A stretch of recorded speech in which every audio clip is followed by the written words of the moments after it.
Buenos días. Muchas gracias una vez más por acudir a nuestro llamado.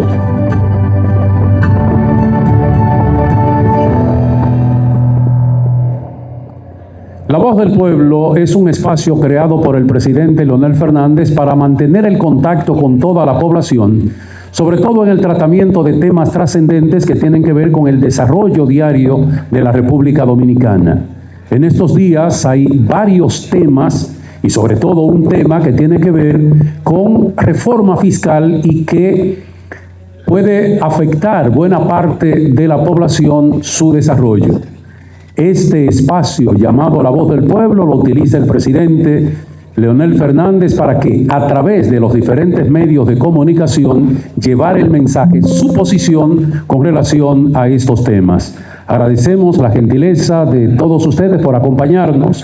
Agradecer la presencia del secretario general de la Fuerza del Pueblo, Antonio Florián, y los demás miembros de la dirección política de la Fuerza del Pueblo. Como siempre, el presidente Leonel Fernández va a hacer una presentación. Después de esa presentación, entonces, los diferentes medios de comunicación presentes aquí en el día de hoy podrán hacer las preguntas que consideren de lugar. Agradecer a las diferentes plataformas de varios periódicos que nos han cedido las plataformas que tienen para retransmitir esta rueda de prensa desde el Salón Franklin Almeida, en la Casa del Pueblo Johnny Ventura, aquí en Santo Domingo. Los dejo con el presidente Leonel Fernández.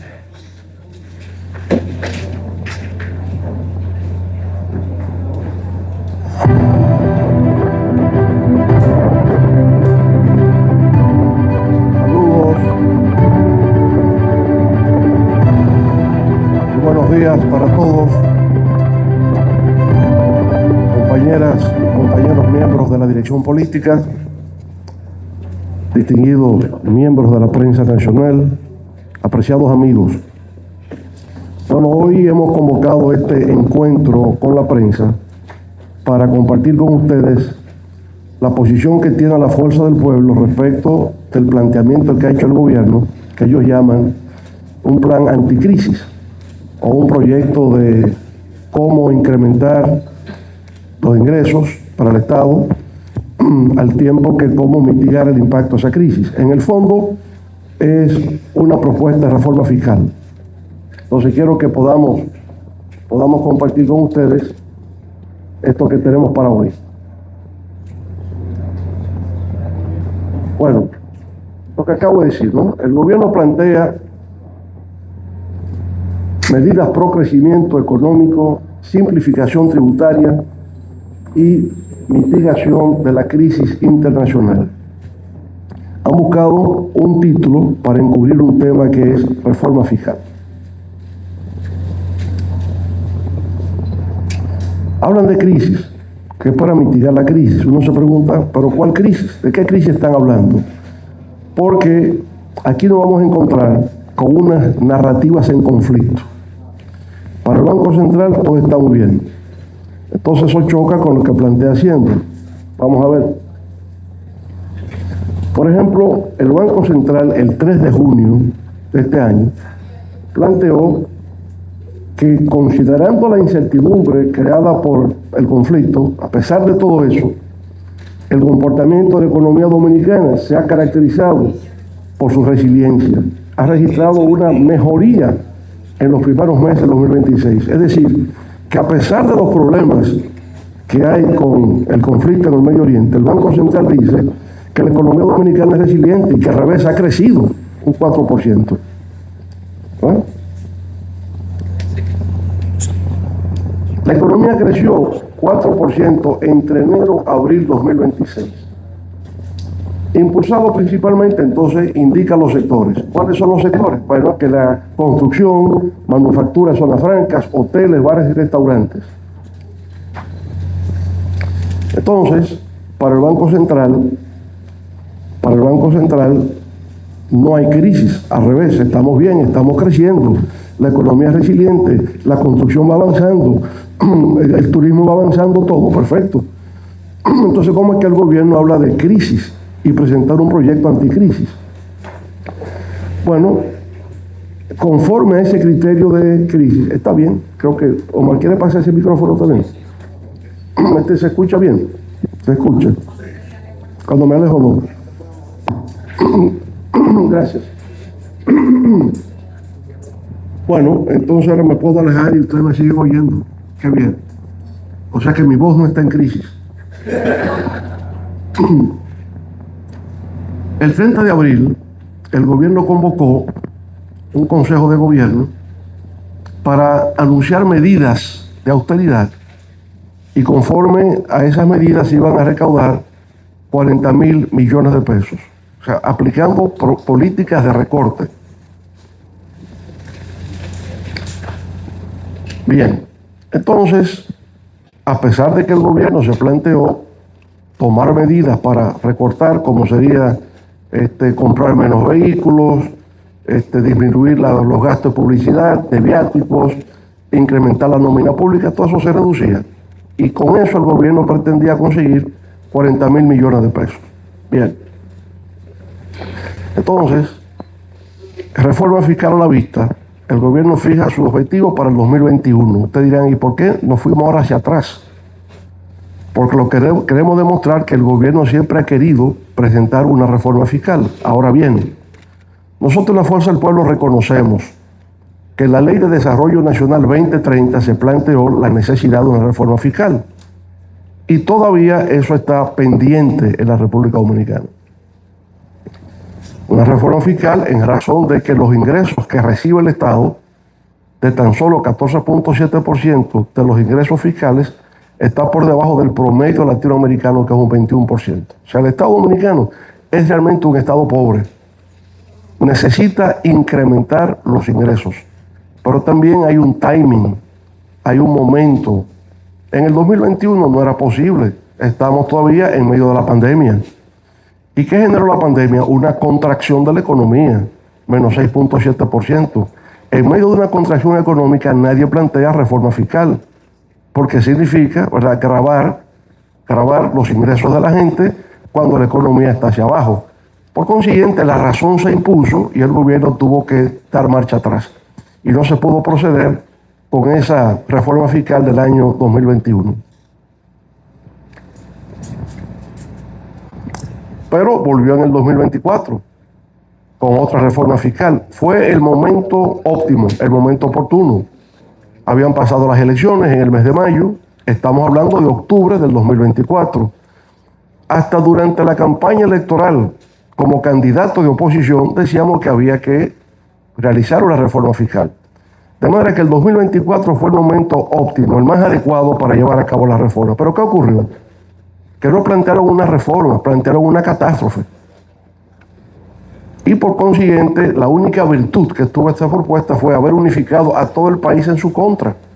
¿Qué planteaba? Impuesto a las personas físicas, impuesto a las personas jurídicas, muerta la industria del cine, impuesto a la circulación de vehículos, a las bebidas alcohólicas, aumento del impuesto a la propiedad inmobiliaria, aumento del precio de los alimentos, todo. Entonces, bueno, no pudo pasar porque no era posible. Y por consiguiente se quedaron con las ganas de volver a intentarlo por tercera vez. Pero como le fue tan mal de reforma fiscal, prefirieron cambiarle el nombre. Ya no hablemos más de reforma fiscal. Tenemos que buscar la forma de que la gente no se sienta atemorizada. Y entonces tenemos la hora que ya no se llama reforma fiscal, sino plan anticrisis. Cuando el gobierno refuta al Banco Central, porque para el Banco Central todo está bien. Entonces un plan anticrisis no resulta lógico, pero el gobierno lo presenta como un plan anticrisis. Bueno, aquí está lo que acabo de decir, ¿no? La mala experiencia de sus intentos fallidos le impide hablar de reforma fiscal. Es un término prohibido en la República Dominicana porque concita rechazo. Entonces hay una labor mercadológica, estrategia de comunicación, de no utilizar el término para que la cosa pueda ser aceptada. Y se construye todo un proyecto mediático donde los titulares de los periódicos es que el consenso se amplía, que hay un apoyo generalizado, ¿verdad? Cuando sabemos que hay, por el contrario, un rechazo, que uno lo nota en las redes sociales con respecto a este proyecto. Ahora, el Banco Mundial acaba de publicar un informe que se llama Prospectiva de la Economía Mundial. Y en ese informe el Banco Mundial reconoce que para este año 2026 habrá una disminución del crecimiento económico de 2.9 en el año 2025 a 2.5 en el año 2026 a nivel mundial. Es decir, el Banco Mundial no está tan optimista como el Banco Central de la República Dominicana. Reconoce que hay un problema en la economía global. Ahora, los países que experimentan esa disminución del crecimiento, a ninguno se les ha ocurrido en estos momentos plantearse una reforma fiscal. No hay un solo país en el planeta que se esté planteando en estos momentos una reforma fiscal. Solamente la República Dominicana. A pesar de que el Banco Central dice que estamos bien. Todas estas contradicciones al mismo tiempo. Bueno, lo que estamos diciendo es que el gobierno tiene un problema interno. Y el gobierno procura responsabilizar a un shock externo petrolero. No negamos que ha existido un shock externo, pero ese shock externo no es lo que origina el problema que tiene el gobierno desde el punto de vista económico. Lo agrava, lo amplifica, pero no lo ocasiona. Entonces el gobierno aprovecha el momento para ocultar la realidad, una realidad creada por el gobierno y que afecta a la economía nacional. Que hemos hablado de eso en otro momento, por hoy lo queremos aclarar incluso más. Es una política de gasto público que ha tenido el gobierno. Y esa política de gasto público es lo que le genera sus dificultades actuales y quiere rebotar diciendo que es el petróleo y el shock externo que ha tenido. Bueno, habríamos hablado antes de cómo ha sido la disponibilidad de recursos del gobierno hasta el 2025. Hemos actualizado el dato.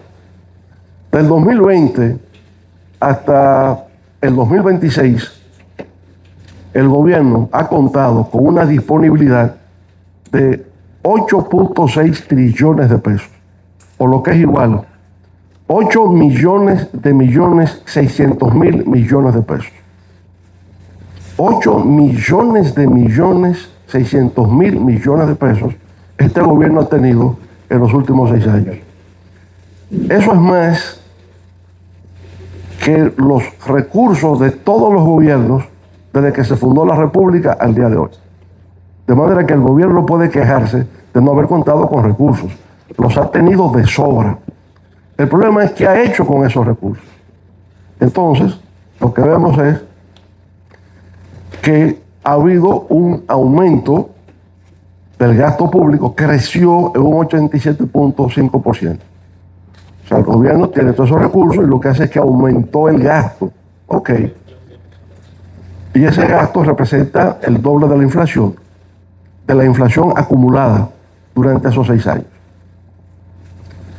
Bueno, pero entonces en ese gasto, haberlo aumentado en 87%, vamos a ver, si tomamos 100 pesos, en esos 100 pesos, el gobierno se ha destinado en promedio 90 para gasto corriente y solamente 10 para gasto de capital, que es el nivel más bajo de casi un siglo en la historia de la República Dominicana. Aumenta el gasto y de lo que aumenta, de cada 100 pesos, 90 van a gasto corriente. Ahora bien, ese gasto corriente, ¿cómo se plantea? Hay 4 partidas, ¿verdad?, que pertenecen al gasto corriente. Primero, transferencias corrientes a las EDES, a las empresas de distribución eléctrica. Va una parte de eso. Y subsidios no focalizados. Eso representa un 138%. Eso ha incrementado un 138%. ¿Por qué esa transferencia a las EDES? Porque ha habido una incompetencia en la política eléctrica, la política energética del actual gobierno. Han aumentado las pérdidas técnicas y comerciales. Y por lo tanto, mientras más el gobierno transfiere, mayor es la crisis que existe en el sector eléctrico nacional, que todos sentimos con los apagones y el aumento de tarifa a la gente en adición, y sigue habiendo apagones. Entonces, eso representa las transferencias a las sedes y a los subsidios no focalizados. Eso representa el 138% del gasto y el 39% de ese aumento del 87%. Remuneraciones y contribuciones. Aquí estamos hablando de salarios, viáticos, etc. Eso ha aumentado un 77% y explica el 20% del incremento. Intereses de la deuda, el 105%. Para este año, solamente este año en el presupuesto nacional, pago de intereses de la deuda por encima de 300.000 millones de pesos. Equivale prácticamente al 4% del PIB para educación. Solamente intereses, sin hablar de amortización al capital. Entonces, contratación de servicios, eso explica el 89% del crecimiento y 7% del aumento. Ahí se va la mayor parte del gasto del gobierno. Entonces, el gobierno el 30 de abril, para corregir lo que ha creado, convoca al Consejo de Gobierno para tomar medidas de austeridad. Y plantean una contención al gasto, o sea, controlar el gasto, hacerlo más eficiente, para generar una disponibilidad de 40.000 millones de pesos. Y van a tomar medidas de disminución del gasto para generar 40.000 millones de pesos. Entre esas medidas está reducir gastos operativos y adquisición de vehículos. Van a racionalizar servicios y contrataciones.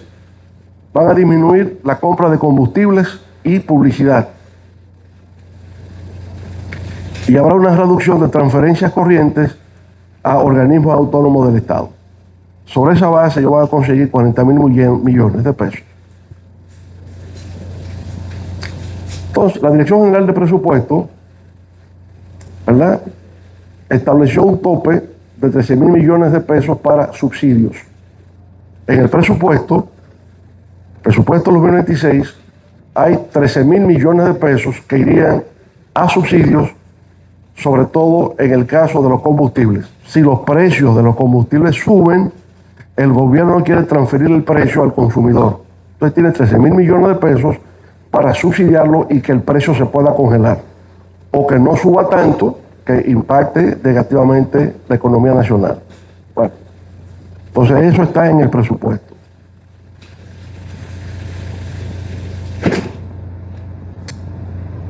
El shock externo, que no hemos negado, porque el petróleo llegó a subir hasta $107 el barril. Ese shock externo ha representado para el gobierno un gasto de 19.209 millones de pesos. Tienen 13.000 presupuestados y llegó a 19.000. La diferencia son 6.000.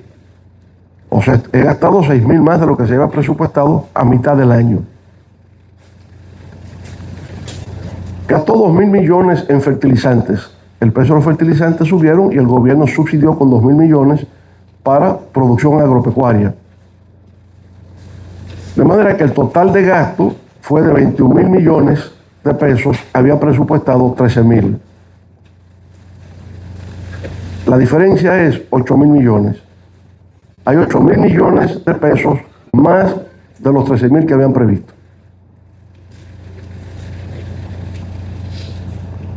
Entonces, vamos a ver esto.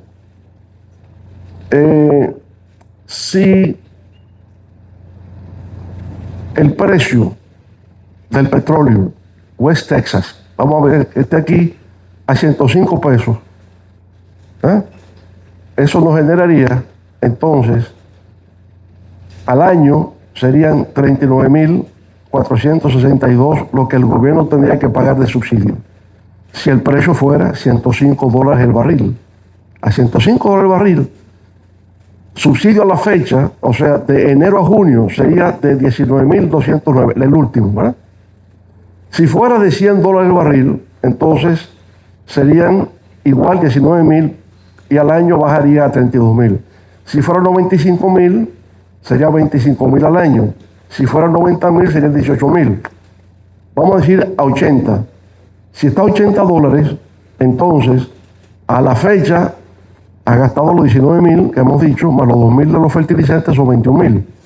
A la fecha sería 19.000, pero al año lo que restaría ahora de julio a diciembre serían tan solo de 4.000.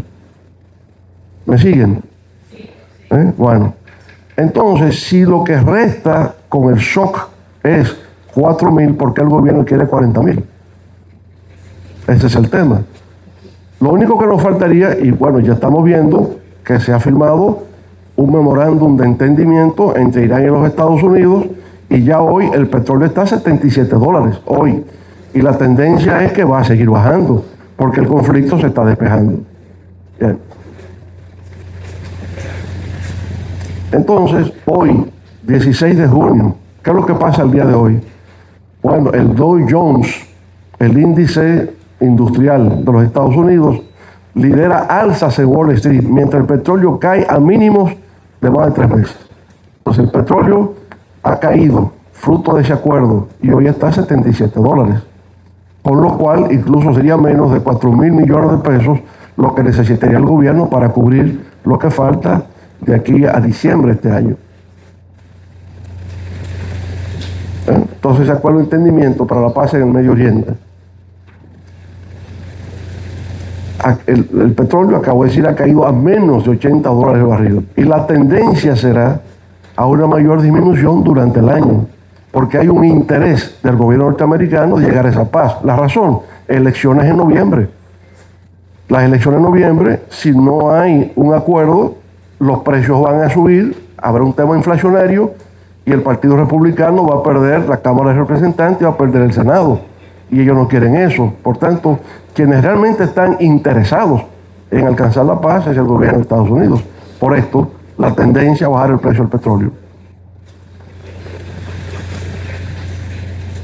Y bueno, como dice la Bolsa de Valores de Wall Street, el valor de las acciones está en alza. O sea, hoy hay festejos por todas partes en términos económicos.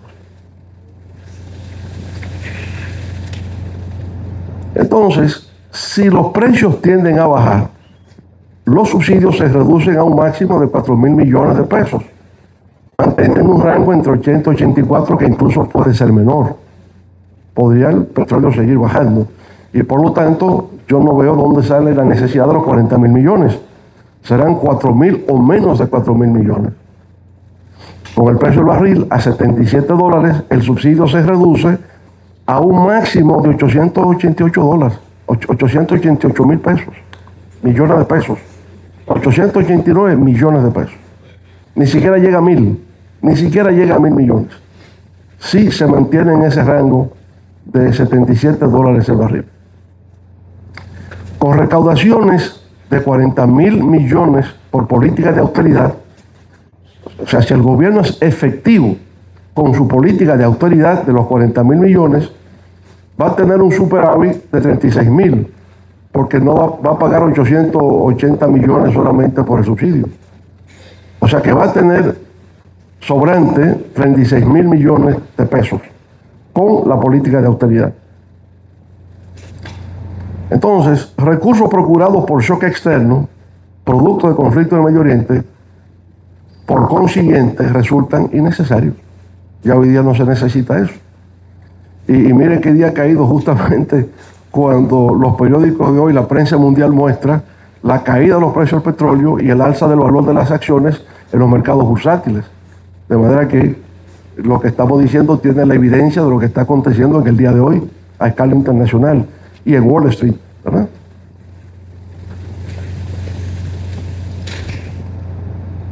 Entonces, aquí está la tesis central que hemos querido plantear, que la falta de recursos al gobierno es por incremento descontrolado del gasto corriente. Su falta de recursos no es por el shock externo, es autoinfligido. El gasto corriente que ha sido excesivo durante los 6 años, los casi 6 años de gobierno. Entonces, ¿cuál es la conclusión nuestra?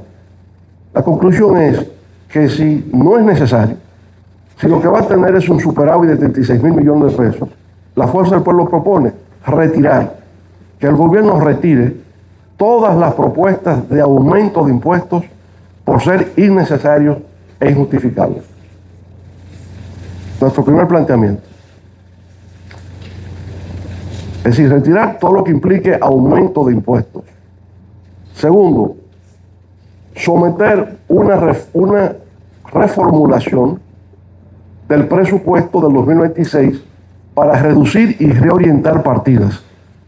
Como ustedes saben, ahora se somete de nuevo el presupuesto, el llamado presupuesto complementario, aprovechar ese presupuesto complementario y entonces una reformulación del presupuesto para reducir y reorientar partidas. Es decir, que lo que se anunció en el Consejo de Gobierno como política de austeridad no se quede en el aire como retórica, sino que se incluye en el presupuesto ahora de julio de 2026.